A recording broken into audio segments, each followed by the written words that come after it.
Hello again, everybody. I'm Gene Valicenti. Time to connect to Congress. Rhode Island's newest Congressman, Gabe Amo, is joining me from Washington, having just won a victory. He's down there in Washington. Congressman, nice to have you with us. How long have you been there? Just a couple of weeks, right? Do you know how to get around the hallways and everything? It's a very complicated place. It is a little bit of a maze, but I'm so glad to be here. It's only been just a few weeks. I was sworn in on November 13th, and I'm off to the races and getting to work for people across the district. Well, I saw you in. The new speaker swore you in, by the way. How are relations with him? Have you seen him since? Have you passed him in the hallway, given him a nod as he said, "Oh, Rhode Island, I know you"? Yeah, I've given him a nod in the hallway, but look, he's a busy guy who needs to know a lot of people, and I was honored that he would take the time to swear me in, and I look forward to working to get this government working for Rhode Islanders. Okay, you're on the Foreign Relations Committee.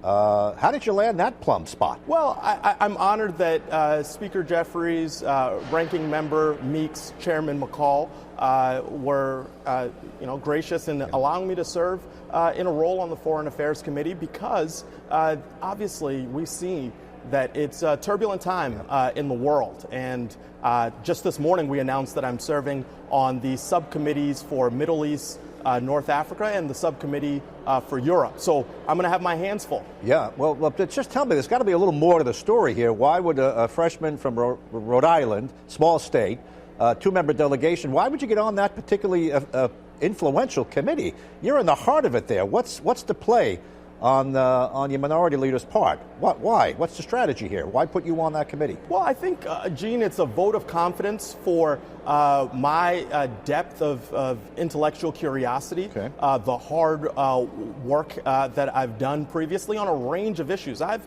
worked on domestic issues. I have a unique background, being the son of two West African immigrants, and I think that perspective, adding to the variety of views that are on the committee, is something that will serve me well. And ultimately, I want to bring the voices of Rhode Islanders and our diaspora communities to the committee in our work. Well, it's no secret you worked for President Biden. Was this did the White House call Leader Jeffries and say, we want Gabe on foreign affairs? We think he'll do very well there. Is there more than meets the eye? Oh, I don't think so, Gene. I have great respect, as you know, for President Biden and my former colleagues in the administration. But now I'm here on the other side of Pennsylvania Avenue working for Rhode Islanders and serving in Congress. And that's my focus. And that's what I'll be working on over the next several years, I hope. Well, you ought to be congratulated on that. That's a big plum. That's a very influential post, particularly for a freshman. So they must have faith in you. You got on that committee. That's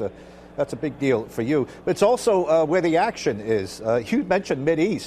You've got the war going on with Israel and Hamas. You told me in the debate that your support for Israel is unqualified.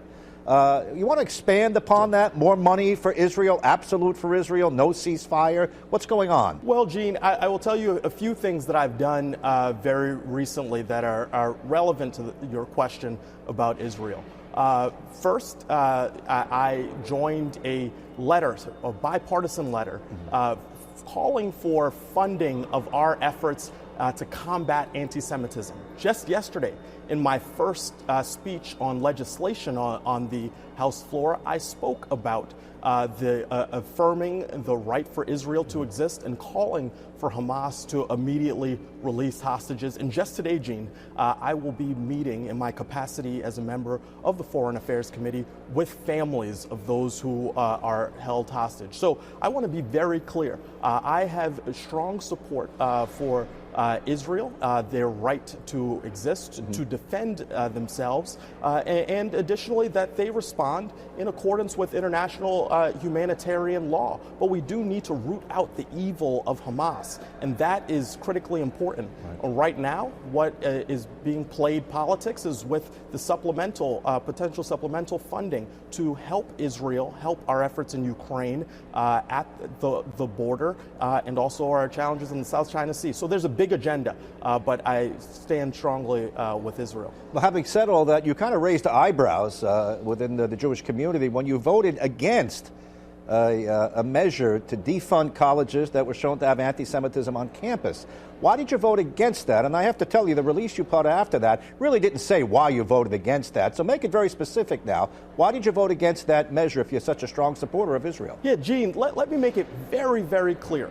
I stand with Israel and, moreover, stand against anti-Semitism. Okay. In fact, I worked on President Biden's anti-Semitism strategy when I worked at the White House. What I was concerned about in my reading is that we could hamper efforts to fund robust supports for institutions to root out anti-Semitism in their institutions. And so not seeing that abundantly clear, I don't want to play political games. I want to fund our efforts to combat anti-Semitism. It's why I joined that letter last week with over 50 bipartisan members of Congress for those efforts. And folks will see me consistently stand for those principles. I'm just curious, though, it was a start. They said this is a start. If the colleges are misbehaving, if they're not following through, they're going to lose cash. You voted against that, and you're saying that was because you thought why?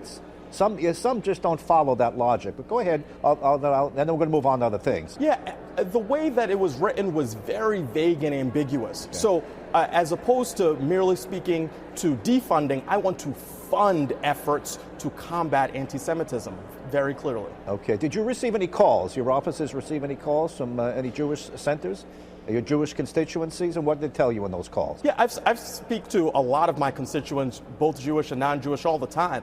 And as soon as folks heard of my commitment to fund our strategies to combat anti-Semitism, okay, it made very clear sense where I stand and where I will continue to stand in support with our Jewish community locally. Okay, let's wrap things up as we move. We got about 2 minutes, so let's do a quick lightning round. Ukraine has been blown off the headlines, but that's going to come across your desk at some point. You support sending more money to Ukraine, even with what we're learning now about how the money is being spent and a lack of accountability? Well, I think it's critically important that we zoom out and focus on the principles here. This is about making sure our ally is able to compete against Vladimir Putin and his efforts to undermine democracy abroad. I think we need to take the politics out of it. And that's what is happening. There are extreme Republican politics that are keeping us from funding our efforts in Ukraine. There's a pro-Putin caucus, and that is not acceptable. We have to fight for democracy in Ukraine. Right. And before we fight that fight, we have to fight to keep the government open. We're running on a temporary stopgap measure. At some point, they're going to have to figure out what to do with that. Do you have any ideas, any suggestions as a freshman looking in? Sometimes new eyes see things differently. Well, look, it's why, Gene, I was proud as one of my first votes was to help keep the government funded in a bipartisan way. In fact, Democrats helped Speaker Johnson and Republican leadership get that across the finish line. So we can't play political games with draconian cuts to bedrock programs like Social Security and Medicare. That's unacceptable. We need to make sure that we invest in our people, invest in our places, and that's what I will be committed to as a member of Congress. All right, finally, I guess running for Congress must be different than actually serving in Congress. What's surprised you?